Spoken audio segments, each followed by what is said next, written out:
Avant de commencer, dites-nous en commentaire quelle heure il est et d'où vous nous regardez. Commençons. Il trouva un enfant apache affamé. 4 jours plus tard, 3 femmes apaches se tenaient à sa porte. Avant de plonger dans l'histoire, n'oubliez pas d'aimer la vidéo et de nous dire dans les commentaires d'où vous regardez. Territoire de l'Arizona, hiver 1882. Reed Holston n'appréciait guère la clôture nord. Le tronçon serpentait de manière tordue à travers des broussailles cassantes et des rochers blanchis par le soleil. Toujours à réparer, toujours trop loin de la cabane pour s'en soucier, à moins que quelque chose ne l'y pousse. Un poteau cassé, un animal qui passe, ou le pressentiment que quelque chose n'allait pas. Ce matin-là, c'était la dernière raison. Il s'était réveillé tôt, comme toujours. Avait nourri les mules, vérifié la porte de la remise qui ne fermait jamais tout à fait bien. Avait moulu son café à la main, lentement et régulièrement, comme il faisait tout. Sa cabane, aux murs de bois brut, avec un seul tuyau de poêle, un toit rapiécé avec de l'écorce et de l'espoir, était restée silencieuse toute la nuit. Pas de visiteurs, pas de bruit, sauf le vent, mais quelque chose le rongeait tout de même. Une sensation dans les tripes. Il essaya de l'ignorer. Ça ne marcha pas. Alors maintenant, il chevauchait vers le nord-est, dans un vent qui transperçait son manteau et laissait le dos de ses mains à vif. Les plaines étaient vastes et ouvertes, le genre de terre qui ne cache rien, sauf quand elle le fait. Il y a des années, il avait appris à ne pas chercher ce qui était là, mais ce qui n'y était pas. L'absence de mouvement, la forme qui n'avait pas sa place. C'est ce qui attira son regard. Au premier coup d'œil, ce n'était qu'un monticule de terre, bas et affaissé près de la base du poteau de clôture où le fil de fer s'enroulait lâchement. Cela aurait pu être un sac ou une carcasse de coyote, du genre traîné par les vautours et à moitié recouvert par le sable soufflé par le vent, mais ce n'était pas ça. Il ralentit la mule et descendit, ses bottes craquant sur le sol gelé. Il s'approcha avec un œil prudent. Une main resta près de son holster par habitude, bien que son instinct lui dît déjà que ce n'était pas un danger. C'était quelque chose de pire. C'était un enfant, un garçon, un apache à en juger par son apparence, pas plus de 5 ou 6 ans, recroquevillé sur lui-même comme une chose cherchant à disparaître. Pieds nus. Ses côtes se dessinaient sous sa peau. Une joue reposait contre le sol dur, ses lèvres sèches et gercées. Ses mains étaient petites, les doigts raides et changeant de couleur. Il portait une fine chemise en peau de daim déchirée le long d'une manche. Pas de manteau, pas de couverture. Les cendres d'un petit feu de camp s'étaient envolées et mêlées à ses cheveux. Reed s'accroupit, expira par le nez. Il regarda autour de lui. Pas de traces, pas de fumée, pas de mouvement dans aucune direction. Juste ce garçon, mourant lentement et seul. Reed hésita, non pas parce qu'il s'en fichait, mais parce qu'il était seul depuis des années et accueillir quelqu'un n'était pas une petite chose. Pas ici. Pas avec l'hiver qui commençait à peine à montrer les dents. La dernière personne qu'il avait tenue dans ses bras avait été sa femme 6 ans plus tôt, mourant dans un lit qui sentait la maladie et l'huile de pain. Depuis, il n'y avait eu que lui, les mules et le bétail. C'était par choix. Ceci ne l'était pas. Il retira son lourd manteau, une toile épaisse doublée de laine, la seule chose qu'il avait tenue au chaud l'hiver dernier, et en enveloppa le garçon avec des mains prudentes. Il ne parla pas. Le garçon ne pouvait de toute façon pas entendre, pas dans cet état. Reed glissa ses bras sous l'enfant, le souleva doucement et sentit à quel point il était léger, presque sans poids, que des os et de la peau. Alors qu'il se retournait vers la mule, le vent se leva de nouveau. Il frappa sa poitrine et le fit plisser les yeux. Il regarda une fois de plus à travers les plaines vides, espérant apercevoir quelqu'un. N'importe qui, mais il n'y avait rien. Il murmura pour lui-même, plus qu'au garçon, bon, alors.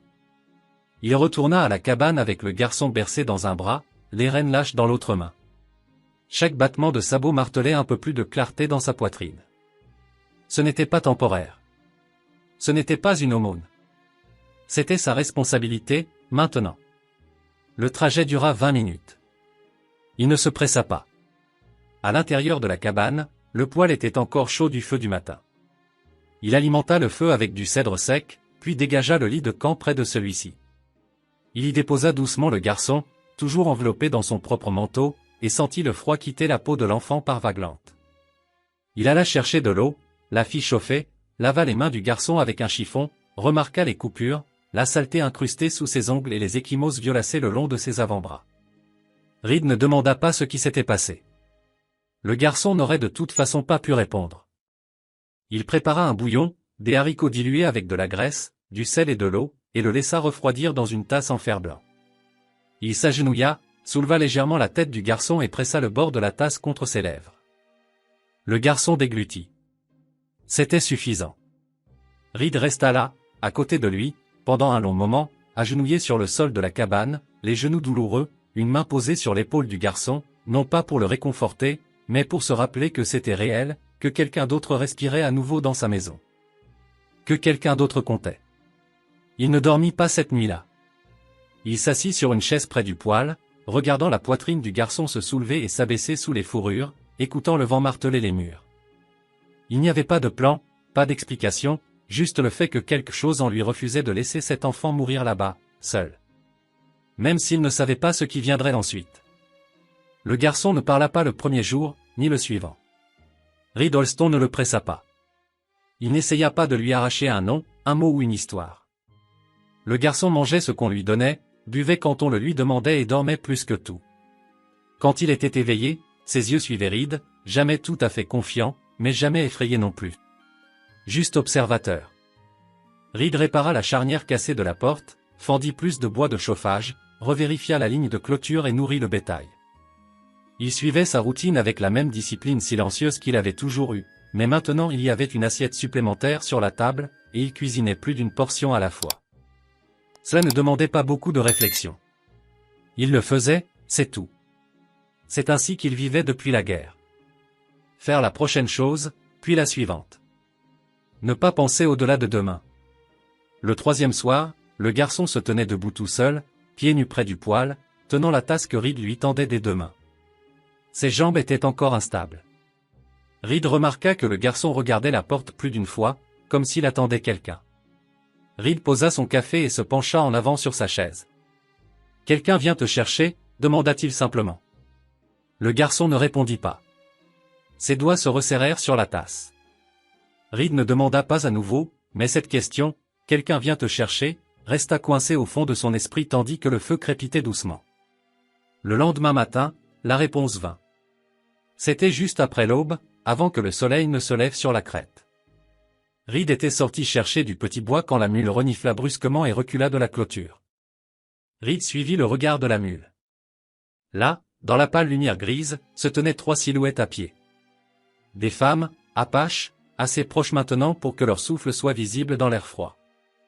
Elles ne bougeaient pas, ne faisaient pas de signes, se tenaient simplement sur une butte au-dessus de la cabane, la brise tirant doucement sur leurs longues jupes et leurs cheveux tressés. Reed sentit son estomac se nouer. Il regarda en arrière vers la cabane où le garçon dormait encore. Puis il se tourna pour leur faire face. Elles étaient usées. C'était la première chose qu'il remarqua. Pas seulement fatiguées, mais usées jusqu'à la corde. Leurs mocassins étaient couverts de poussière et de boue séchée. Leurs robes, en longue peau de cerf, cousues de perles et de coquillages, étaient déchirées aux coutures et pendaient lâchement par endroits. L'une portait un ballot enroulé sur son dos. Une autre avait ce qui ressemblait à un vieux couteau de chasse attaché à sa ceinture avec un morceau de tissu.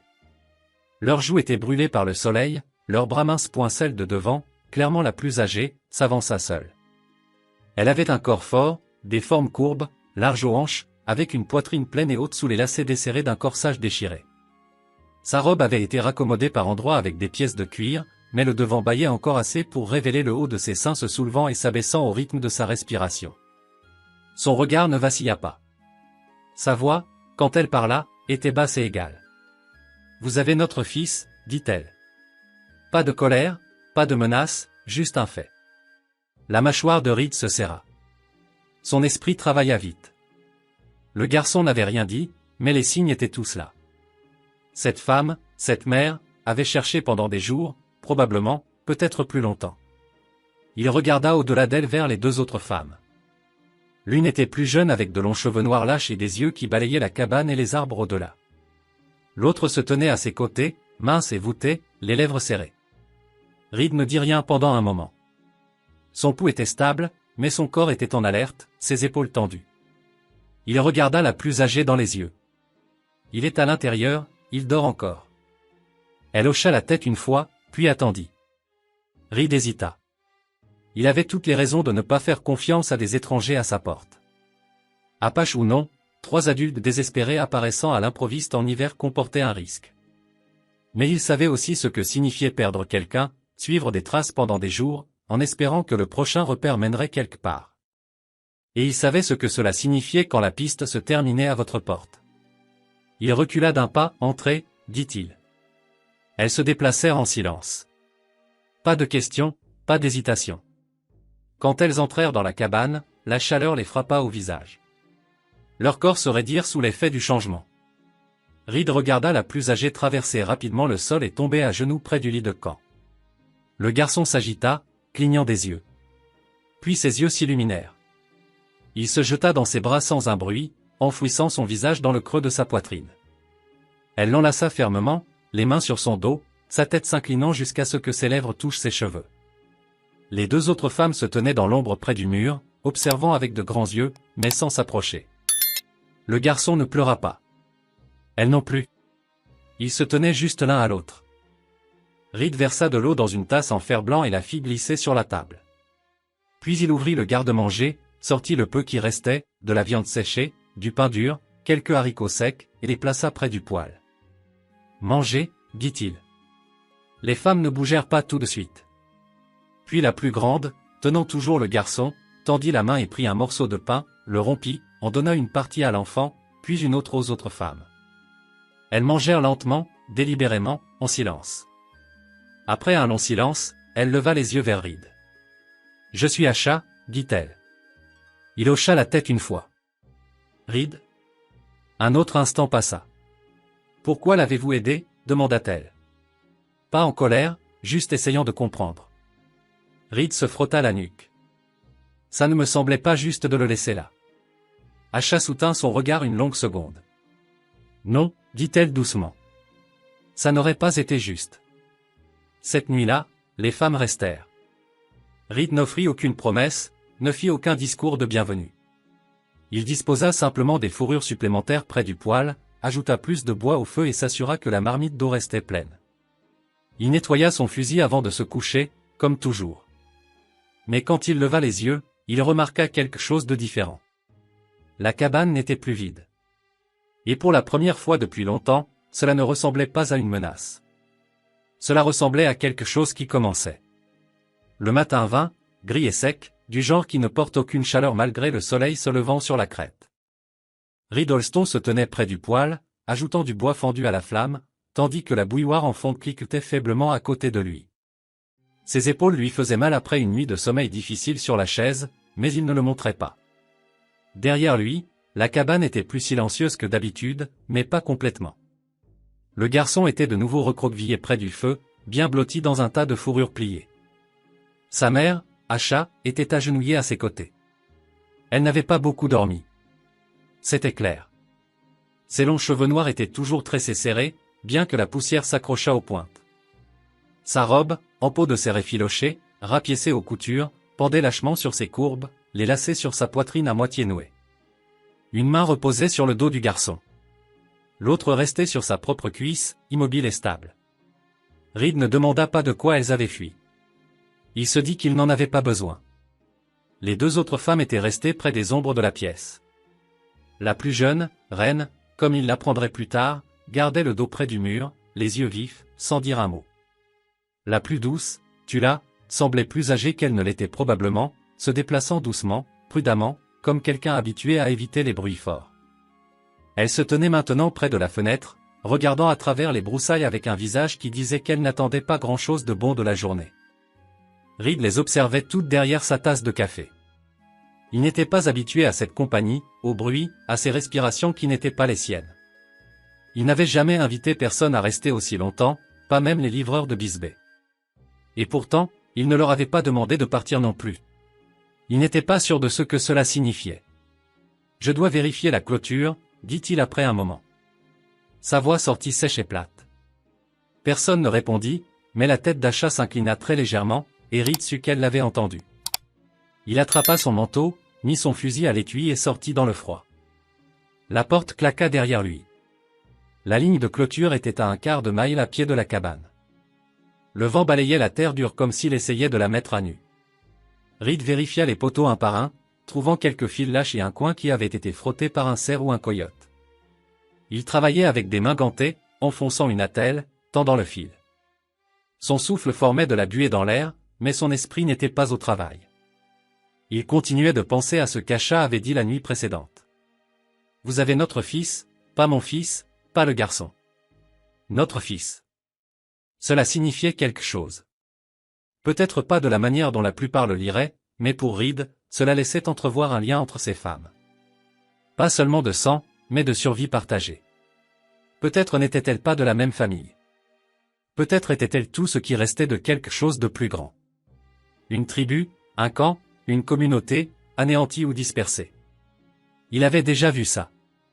Reed avait servi comme éclaireur pour l'Union en 64, principalement dans le territoire de l'Arizona. Il avait vu les deux côtés de la laide vérité, ce que les hommes en uniforme faisaient aux familles Apaches et ce qui était fait en retour. Il n'en parlait pas, mais ça ne l'avait jamais quitté. Pas complètement. Ce garçon avait survécu à quelque chose. Les femmes aussi, et maintenant elles étaient dans sa maison. Quand il revint vers midi, l'odeur de haricots cuits l'accueillit avant même qu'il n'entre. Tula s'était occupé du poêle. Le garçon était assis droit maintenant, à côté d'elle, les jambes croisées sous lui, mâchant lentement une tranche de pain. Son visage était moins creusé aujourd'hui, ses yeux plus brillants. Ren était toujours sur le qui-vive, mais elle se tenait maintenant près du poêle. Sa robe, plus courte que les autres, révélait ses jambes jusqu'à la cuisse, et elle était toujours pieds nus malgré le froid. Reed baissa les yeux sur ses pieds. Peau craquelée, saignant par endroits. Il releva son regard sans commentaire. « Vous pouvez prendre des bottes, dit-il à personne en particulier. J'en ai en plus. Elles ne vous iront peut-être pas, mais c'est mieux que ça. » Ren ne répondit pas, mais Acha le fit de sa place près du lit de camp. Elle leva les yeux vers lui et hocha la tête une fois. « Nous nous occuperons des nôtres. » Reed ne discuta pas. Il se versa une tasse de café et resta dans l'embrasure de la porte, les observant toutes. Cela le frappa de nouveau. Cette cabane n'avait jamais contenu autant de monde. Pas même quand lui et sa femme s'installaient sur cette terre. Ça avait toujours été un lieu de silence, un lieu pour garder le monde à l'extérieur. Maintenant, c'était plein. Il songea à leur demander combien de temps elle comptait rester, mais quelque chose en lui résista. La question rendrait la chose réelle, la rendrait temporaire. Au lieu de cela, il ne dit rien. Ce soir-là, alors que la lumière déclinait et que les collines devenaient bleues, Acha sortit. Elle ne dit pas où elle allait, enroula simplement le manteau de Reed autour de ses épaules, le même manteau qu'elle lui avait rendu plié et brossé, et descendit vers le lit du ruisseau, où les roseaux séchés se courbaient dans le vent. Reed la suivit à distance, pas trop près, mais pas si loin qu'elle penserait qu'il s'en fichait. Elle s'arrêta près d'un amas de pierres. S'agenouilla, dit quelque chose à voix basse dans une langue qu'il ne comprenait pas. Son dos se soulevait et s'abaissait à un rythme lent, comme si elle mesurait sa respiration avec soin. Reed se tenait à quelques pas derrière, observant. Quand elle se releva, elle se tourna vers lui. Ses yeux n'étaient pas humides, mais ils étaient lourds. « Vous n'avez pas demandé ce qui nous est arrivé, dit-elle. Il secoua la tête. « Je ne pensais pas que vous me le diriez si je le faisais. » Elle hocha la tête. « Nous avons caché le garçon pendant un raid. L'avons couvert de broussailles. Nous avons fui. Il nous a fallu des jours pour retrouver l'endroit. Et quand nous l'avons fait, il ne restait plus rien. » Reed baissa les yeux, expira lentement. « Vous venez de loin. » « Oui. » Il hésita, puis dit, « Vous êtes en sécurité ici. » Elle ne le remercia pas, le regarda simplement avec quelque chose d'indéchiffrable. Peut-être du respect, peut-être de la méfiance. Puis elle passa devant lui lentement, le bord de sa robe déchirée frôlant sa jambe. Cette nuit-là, personne ne demanda d'espace. Le garçon se blottit contre Acha sous les fourrures. Tula s'allongea près du feu. Ren s'assit en tailleur près de la fenêtre avec le manteau de Reed drapé sur ses genoux. Reed s'assit sur la chaise, les yeux mi-clos, le fusil sur ses genoux comme toujours. Il ne savait pas ce que demain apporterait. Mais pour l'instant, ils étaient tous encore là, et c'était suffisant. Les jours devinrent plus froids après ça. Le matin commençait avant la lumière. L'intérieur de la cabane se couvrait de givre sur les bords des fenêtres. Reed se réveillait tôt comme toujours, mais maintenant il n'était plus seul dans le calme. Il y avait les respirations douces du garçon, enfouie sous les fourrures près du poêle. Les légers mouvements de Tula alors qu'elle déroulait ses articulations raides et se levait, toujours la première à bouger après Reed. Ren restait immobile plus longtemps, les yeux à peine ouverts, observant, évaluant, même à moitié éveillée. Et Asha, elle restait silencieuse, mais alerte, toujours la plus proche du garçon, son bras drapé sur lui comme une promesse qui ne serait plus rompue. Reed remarqua que la cabane semblait plus petite maintenant. Pas dans le mauvais sens du terme, simplement remplie. Le bois craquait différemment sous plus de pas.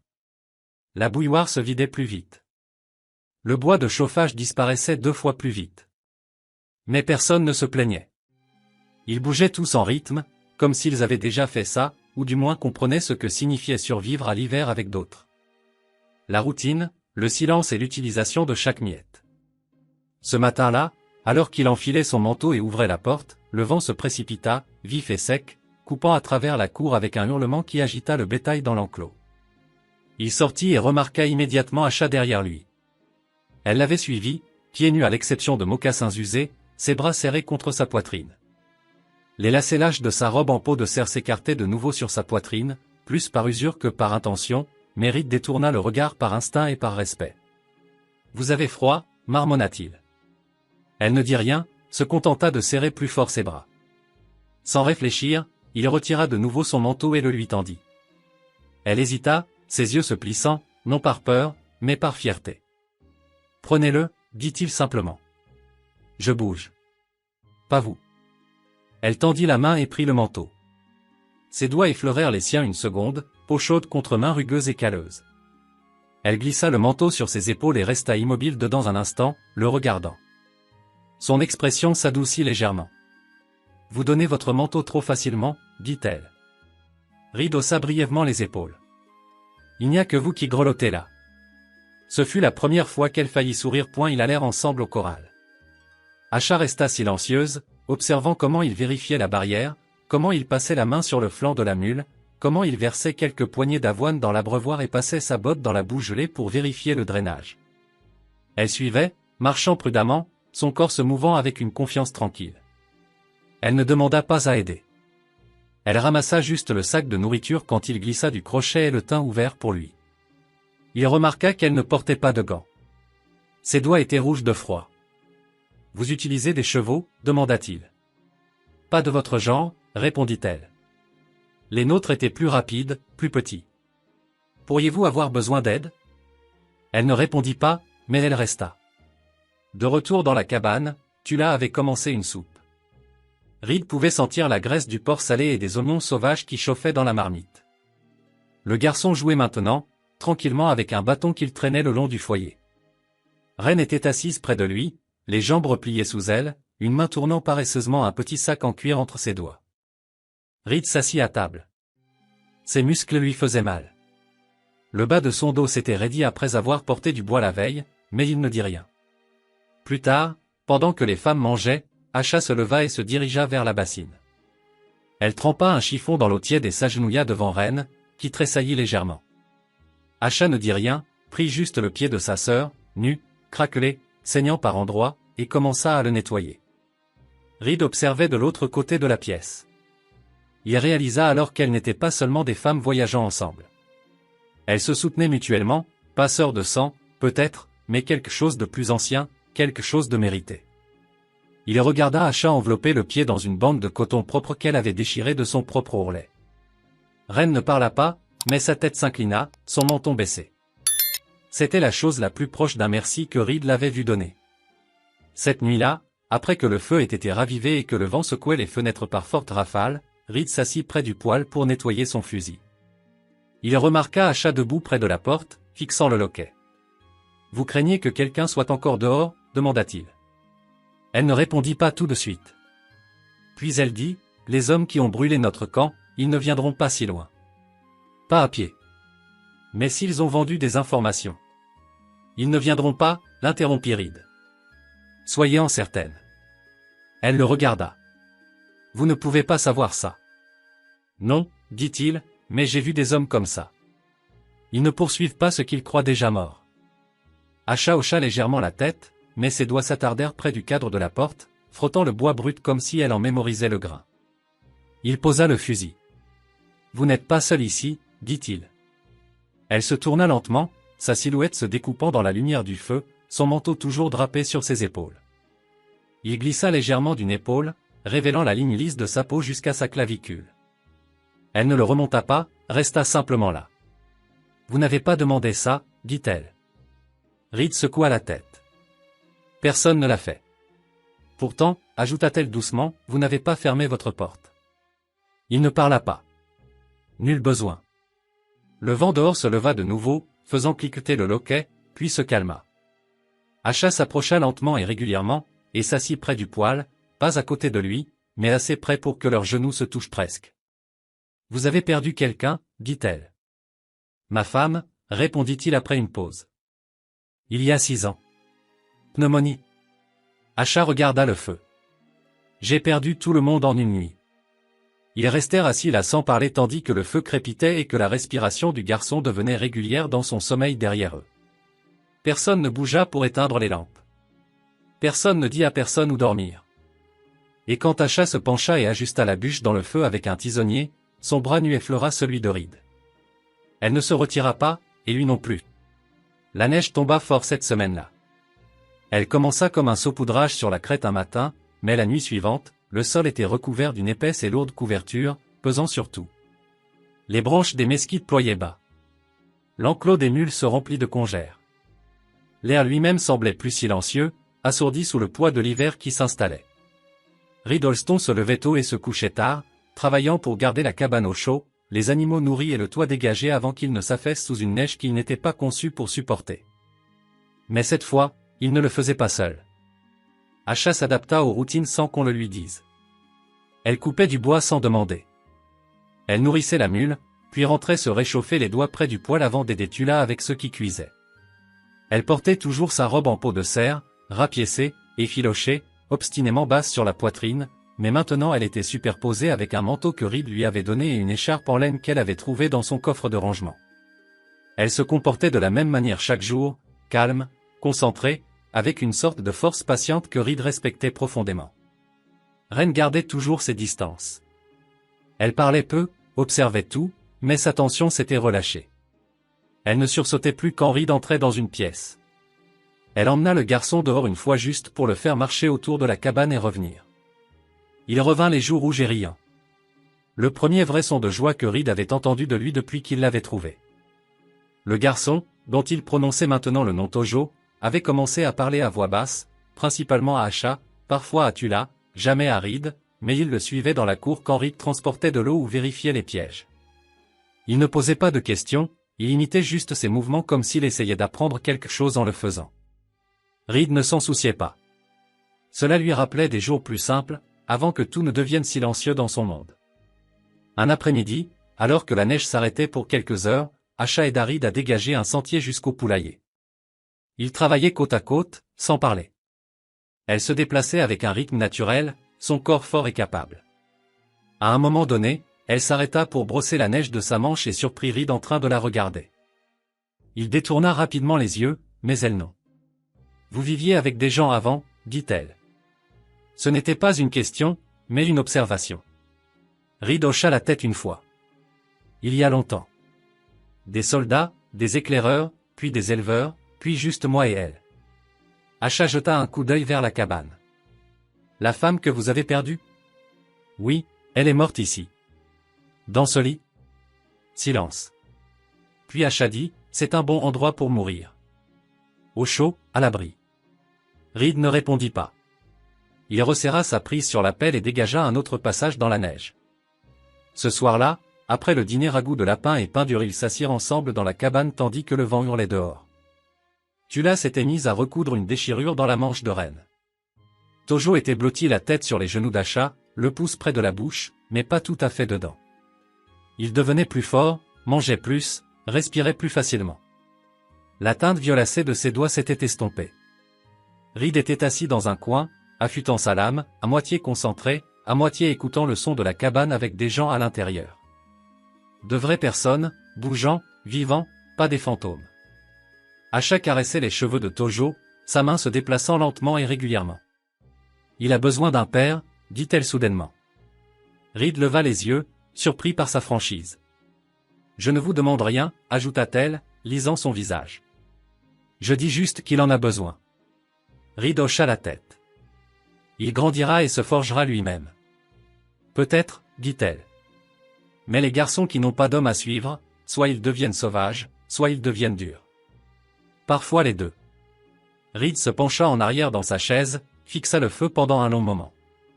Je ne suis pas très bavard, dit-il finalement. Jamais été.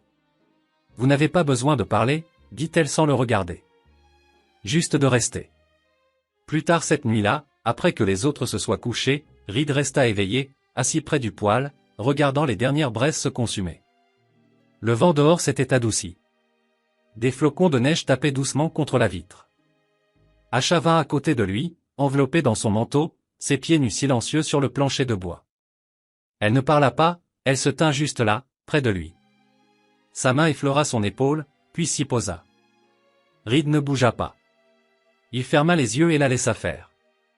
Aucune promesse ne fut faite, aucune décision déclarée.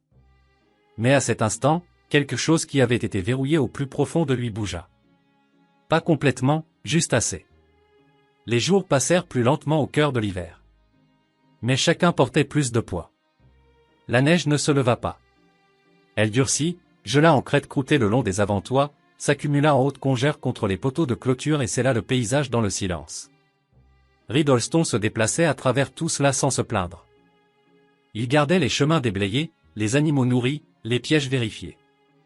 Ses mains restaient à vif et son souffle ne cessait de se voir dans l'air froid, mais il travaillait avec constance, car maintenant il n'y avait plus que lui-même à maintenir en vie. À l'intérieur de la cabane, la chaleur tenait, à peine. Le poêle brûlait presque constamment. Tula était devenu doué pour rationner le bois, étirant la chaleur pendant les longues nuits avec de plus petites piles de petits bois et des combustions intelligentes. Elle et Ren partageaient maintenant les tâches sans beaucoup parler. Il n'y avait pas de rôles assignés, pas de règles. Elles observaient simplement ce qui devait être fait et le faisaient. Et Asha, elle avait cessé de se tenir à l'écart. Elle était à côté de Reed maintenant, souvent. Pas collée à lui, juste là. Dans l'étable, l'aidant à soulever les seaux d'eau. Dans la cour, brossant la neige du dos de la mule. Près du feu pendant qu'il taillait du bois, enfilant les lacets cassés de son manteau pour en faire de nouvelles lanières. Parfois, quand ils se croisaient à l'intérieur, leurs épaules se frôlaient. Sa robe était toujours la même. Raccommodée, tendue sur sa poitrine, mais maintenant elle avait des couches, le manteau de Reed, une couverture en laine drapée comme un châle, une ceinture en cuir serrée à la taille. Les vêtements ne cachaient pas sa silhouette, mais il n'essayait pas non plus de la montrer. Elle ressemblait à une femme avec un but, ancrée, présente. Cette nuit-là, après que Tojo ait été mis au lit et que Tula s'occupait d'une couture craquée sur la jupe de Ren, Asha s'approcha de Reed sans hésitation. Il était à l'établi, limant un éclat de bois pour un loquet cassé. « Vous n'avez jamais demandé ce que nous étions avant, dit-elle. Reed ne leva pas les yeux. « Je ne pensais pas que ça importait. »« Ça pourrait, dit-elle, son ton indéchiffrable. » Il posa la lime, se tourna lentement. « Nous n'étions pas des épouses, dit-elle simplement. Pas toutes. Pas de la manière dont les Blancs utilisent ce mot. Nous étions ce qui restait après que les hommes aient été pris par les soldats, les bandes rivales ou la maladie. » Reed hocha la tête une fois. Aucun jugement sur son visage. Juste à l'écoute. « Ils nous appellent les maudites, ajouta-t-elle. Notre propre peuple, je veux dire. Parce que nous avons survécu. Vous n'avez pas l'air maudite, dit Reed. Asha pencha la tête. Vous ne tressaillez pas en disant ça. Je ne tressaille plus pour grand-chose. Asha s'approcha. Elle se tenait juste en face de lui maintenant, sans le toucher, mais assez près pour qu'il puisse sentir la légère odeur de terre sur sa peau. Son souffle, chaud, effleura sa mâchoire. « Vous me regardez, dit-elle d'une voix calme. Mais vous ne prenez pas. » La gorge de Reed se serra. Sa main resta immobile. Asha étudia son visage. Puis, très lentement, elle leva la main et en plaça une le long de sa joue. Son pouce effleura la crête d'une vieille cicatrice près de sa mâchoire. Reed ne bougea pas, ne rompit pas son regard. « Vous n'avez rien à faire, dit-elle. Mais si vous le voulez, je resterai. » Il ne parlait toujours pas. Elle se pencha, comblant la distance en lents centimètres. Sa main guida son visage jusqu'à ce que ses lèvres planent près des siennes. Puis elle l'embrassa. C'était doux, prudent, délibéré. Un moment qui semblait s'être construit en silence à travers des regards partagés, des épaules frôlées, des accords tacites pour rester proches et continuer à survivre. Reed ne se retira pas. Il laissa faire. Ferma les yeux et répondit doucement, avec retenue. Sa main se déplaça vers la courbe de sa taille, par-dessus la ceinture, par-dessus le tissu, la tenant comme quelque chose de fragile mais pas de cassable. Ils ne parlèrent pas après. Mais cette nuit-là, quand les autres se couchèrent, Asha resta près de lui près du feu. Elle ne lui prit pas la main. Elle n'en avait pas besoin. Elle s'assit juste à côté de lui, sa cuisse contre la sienne, sa tête finissant par s'incliner sur son épaule. Et Reed ne s'écarta pas. Il resta immobile car, pour la première fois depuis des années, quelqu'un avait choisi de rester à ses côtés, non par besoin, mais par désir. Et cela comptait, même si personne ne le disait à voix haute. Plus tôt dans la journée, Tula avait tranquillement demandé ce qu'il comptait faire au printemps. Reed n'avait pas répondu, mais maintenant, alors que le vent ralentissait dehors et que le feu réchauffait le plancher de bois sous leurs pieds, la réponse commença à se former dans sa poitrine. Simple, stable, sûr. Il n'irait nulle part. Le dégel commença par le son avant de se manifester à la vue. L'eau goûtait faiblement du bord du toit un matin, juste assez pour attirer l'oreille de Reed Holston alors qu'il sortait vérifier les pièges. L'air était encore froid, mais il s'était adouci. La lumière aussi changeait, avec plus de jaune que d'argent maintenant. Sous la neige, la terre n'avait pas abandonné. Elle attendait. À l'intérieur de la cabane, le changement était plus lent, mais tout aussi certain. Le silence entre les cinq était devenu quelque chose de chaleureux, pas de vide. Même Ren, qui parlait encore rarement, souriait maintenant. Une ou deux fois aux pitreries de Tojo. Une fois quand Reed lui passa une tasse de café sans un mot. Tula se mit à fredonner de nouveau en cuisinant. Sa voix douce flottait dans la pièce et donnait à l'endroit l'air d'un foyer plutôt que d'un bunker. Tojo riait plus souvent maintenant, parfois assez fort pour se réveiller tôt. Il suivait Reed dans la grange chaque matin, traînant un balai ou un bâton, l'imitant avec de petits mouvements maladroits. Le garçon ne parlait toujours pas beaucoup, mais il n'en avait pas besoin. Reed enseignait en montrant, pas en parlant. Un matin, Asha les rejoignit. Elle se tenait à côté de Reed pendant qu'il brossait la mule. Ses manches étaient retroussées, ses mains nues. La robe en peau de cerf décolletée qu'elle portait toujours montrait clairement ses courbes quand elle se penchait en avant. Mais Reed avait cessé d'y réagir. Non pas parce qu'il ne remarquait pas, mais parce qu'il le faisait, et que remarquer ne ressemblait plus à de la faiblesse. C'était de la confiance. Il lui tendit la brosse. « Vous avez déjà fait ça ?» demanda-t-il. Elle secoua la tête. « Non, ça n'a pas d'importance. » La mule ne se plaindra pas, elle rit. Un rire court, inattendu, réel. Ils brossèrent ensemble en silence pendant un moment. La grange sentait la paille, le cuir et la chaleur animale. La lumière du soleil entrait par les lattes cassées en faisceaux étroits. Reed la regarda. Elle avait l'air calme, solide, comme si elle était à sa place ici. Plus tard, en retournant à la cabane, Asha s'arrêta et regarda le paysage. La neige le recouvrait encore en grande partie, mais le sentier qu'ils avaient tracé jusqu'à la remise était maintenant boueux, pas gelé. « Bientôt, dit-elle. Reed suivit son regard. « Bientôt quoi ? Bientôt, ce sera de nouveau vert. Et après ?» Il ne répondit pas. Elle se tourna vers lui.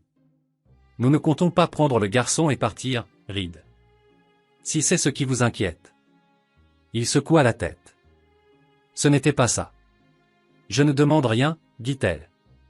Aucune promesse, aucune terre. Mais je ne vais pas prétendre que ce n'est rien. » La bouche de Reed se crispa. Il n'était pas doué pour les déclarations. Elle s'approcha. « Vous n'avez jamais demandé ce que je veux. Vous me le diriez si vous le vouliez. »« Je veux arrêter de bouger, dit-elle. Je veux que Tojo grandisse sans fuir. Je veux que Ren dorme sans un couteau à la main.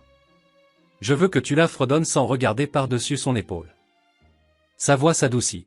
« Et je veux me réveiller près de quelqu'un qui n'attend pas de moi que je lui donne quoi que ce soit juste pour rester en vie. » Reed croisa son regard. « Vous avez ça maintenant, dit-il. Tout ça. » Elle l'étudia longuement, en silence. « vous le pensez vraiment? Il hocha la tête. Je ne vous aurais pas laissé rester si ce n'était pas le cas. Elle prit sa main. C'était la première fois qu'elle le faisait en plein jour, sans prudence. Et la plaça doucement sur sa taille. Pas pour séduire, pas pour tenter, juste pour se connecter. Je veux être à vous, dit-elle simplement. Mais seulement si vous me voulez de cette façon. Pas parce que je suis là, pas parce que je suis douce. Parce que vous me voyez. Reed baissa les yeux sur sa main, puis les releva vers ses yeux. Sa poitrine se souleva sous la vieille peau de cerf, son souffle chaud formant de la buée dans l'air froid entre eux. Sa main resta là où elle l'avait placée. Puis il la tira doucement dans ses bras et la serra contre lui. Pas avec urgence, juste assez longtemps. Cette nuit-là, Reed dégagea une place sur le manteau de la cheminée. Il déplaça la vieille photographie de sa femme sur l'étagère et la remplaça par la pochette perlée que Tula avait placée près de la fenêtre. Il ne dit pas pourquoi. Personne ne demanda. Ils comprirent tous. Dans le noir, Asha s'allongea à côté de lui pour la première fois. Vraiment à côté de lui, sous les mêmes fourrures, sa peau chaude contre la sienne, son bras sur sa poitrine. Personne ne se faufila pour dormir près du feu. Personne ne monta la garde. Le garçon rêva paisiblement. La cabane ne ressemblait plus à un espace emprunté. Elle ressemblait à un foyer, et personne ne comptait partir. La neige fondit rapidement après la première pluie. La boue rendit glissant le chemin de la cabane à la grange. L'eau dévala des collines et détrempa la terre, inondant le lit de la rivière asséchée et transformant le sol autrefois cassant en une terre lourde sous les pieds.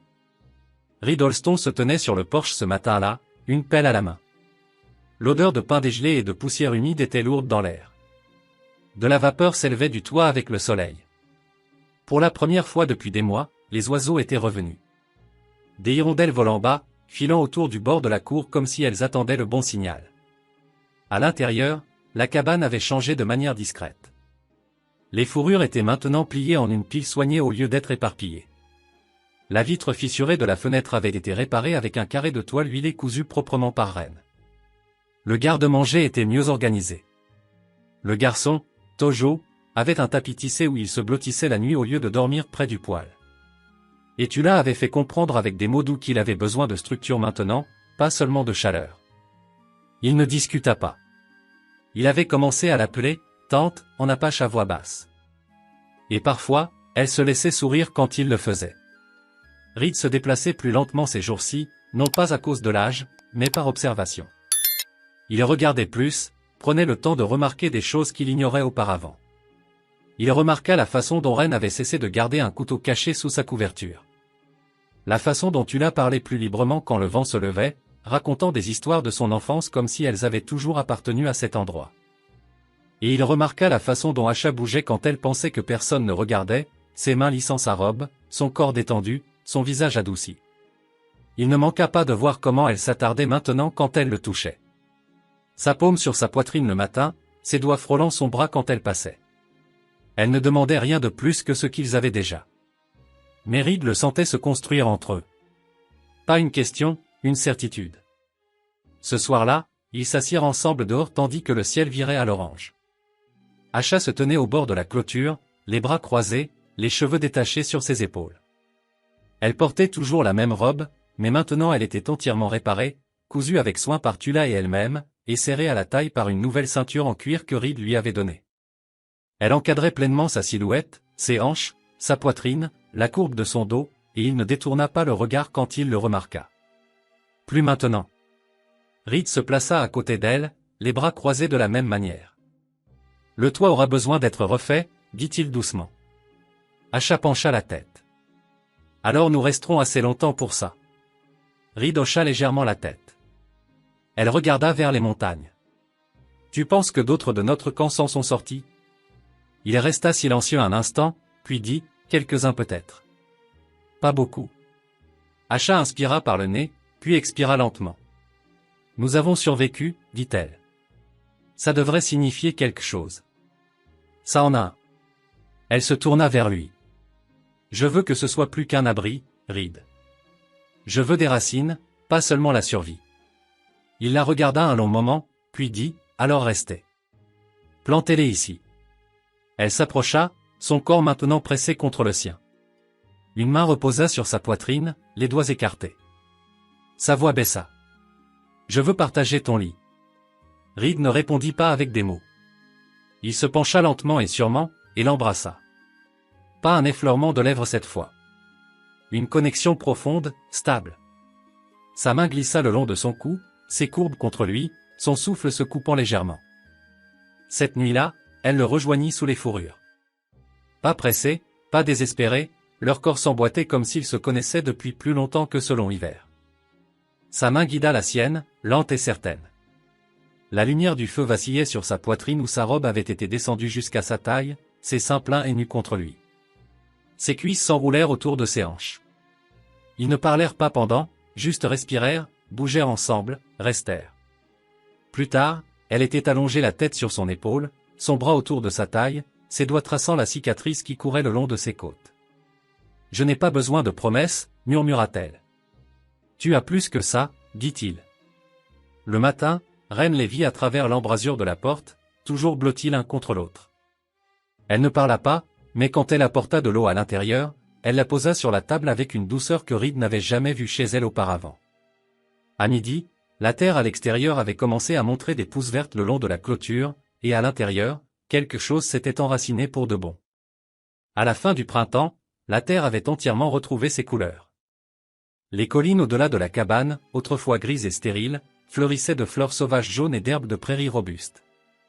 Le sol était de nouveaux meubles, du genre qui prend les empreintes de pas et les garde un moment. La mule perdait ses poils partout. Les oiseaux nichaient sous les avant-toits. Et le ruisseau que Reed croyait asséché pour de bon coulait maintenant de manière régulière et claire. À l'intérieur de la cabane, la vie s'était installée dans quelque chose qui ne semblait plus temporaire. Tojo était devenu plus fort. Il passait plus de temps dehors que dedans, aidant Reed à réparer les clôtures et apprenant à ramasser du petit bois sans casser les jeunes plants.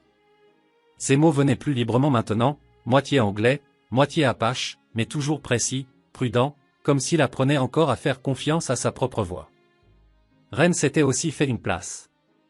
Elle parlait rarement plus de quelques mots par jour, mais elle était toujours en mouvement, transportant de l'eau, réparant le cuir, fixant les charnières de la porte de la grange.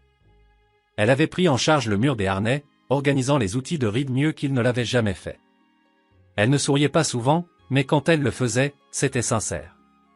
Tu l'as passé plus de temps dans le potager qu'elle avait défriché derrière la cabane. Elle faisait pousser des légumes sur un sol tenace. Fredonnant pendant qu'elle travaillait, fredonnant en pliant le linge, fredonnant en cousant. Ce son faisait maintenant partie de la maison. Bas, chaud, constant, comme elle. Et Asha était devenu quelque chose que Reed n'avait plus osé espérer. Elle n'était pas bruyante à ce sujet. Elle ne lui demandait pas de changer ou de prononcer des mots pour lesquels il n'était pas fait. Mais sa présence remplissait la pièce d'une manière que personne d'autre ne pouvait. Elle partageait son lit chaque nuit, son corps blotti à côté du sien sous les fourrures usées, et se réveillait avec lui chaque matin, leurs épaules se frôlant dans la pénombre. Elle cuisinait quand elle en avait envie, travaillait quand elle n'en avait pas, et trouvait toujours le temps de le toucher. Son épaule, son dos, le côté de son visage, juste assez pour dire « Je suis là, toujours là ». Ils n'ont jamais parlé de mariage, pas formellement. Il n'y avait pas de prêtre, pas d'alliance. Mais la décision avait déjà été prise, tranquillement, par le simple fait de rester. Cette semaine-là, Reed construisit un deuxième enclos pour les poulets derrière la grange. Tojo aida. Les mains du garçon étaient encore petites, mais sa prise était ferme, et Reed lui montra comment tenir un marteau, comment aligner les clous avec son pouce, comment tester le poids d'une poutre avant de la mettre en place. Ils travaillèrent au soleil sans beaucoup parler. Mais à la fin de la journée, quand la clôture fut terminée et le poulailler couvert, Tojo le regarda et dit « Puis-je t'appeler père ?» Reed ne répondit pas tout de suite. Sa gorge se serra. Il essuya son front avec sa manche. Regarda le garçon dans les yeux. « Tu le fais déjà ?» dit-il. Ce soir-là, Reed sortit une vieille pochette en toile cirée qu'il n'avait pas ouverte depuis des années. À l'intérieur se trouvait une boucle de ceinture en argent de l'Union, usée et lisse. Il la donna à Tojo et dit « C'était la mienne, c'est la tienne maintenant. » Tojo la tint des deux mains et hocha la tête solennellement. Les femmes regardaient depuis le porche. Asha sourit, sa main posée sur son ventre. Ce n'était pas encore évident. Pour personne sauf Reed, qui avait remarqué la façon dont elle tenait son corps différemment ces derniers jours. Plus lentement, plus lourdement, protectrice. Il ne demanda pas. Il n'en avait pas besoin. Plus tard cette nuit-là, alors qu'ils étaient assis près du feu, Asha s'appuya contre lui. Le garçon s'était endormi. Ren et Tula parlaient doucement près du poêle, échangeant des idées pour la planification de la saison suivante. Tu sais, dit Asha, mon peuple croit que la nouvelle vie arrive quand la terre a fini de faire son deuil. Reed ne dit rien au début, posa juste sa main sur la sienne. Puis il demanda, et pour les gens? Avons-nous droit à ça aussi? Asha tourna son visage vers le sien. Dis-le-moi. Il se pencha et l'embrassa lentement, profondément, sûrement, comme un homme qui ne craignait plus de désirer quelque chose. Cette nuit-là, ils s'allongèrent ensemble en silence, non par habitude, mais en paix. Le genre de paix qui ne vient qu'après un long hiver. Après des années à porter un deuil sans savoir où le déposer. Maintenant, il avait une place, un nom, une forme. Une famille. À l'aube, une douce brise passa à travers les fissures de la fenêtre. L'odeur de terre chaude et de pain entra. Reed s'agita, puis regarda à sa droite. Asha, toujours endormi, la main posée juste au-dessus de son bas-ventre. Il sourit. Ils avaient survécu à ce qui était venu avant. Maintenant, ils choisissaient ce qui viendrait après. Et cette fois, personne ne le leur prendrait.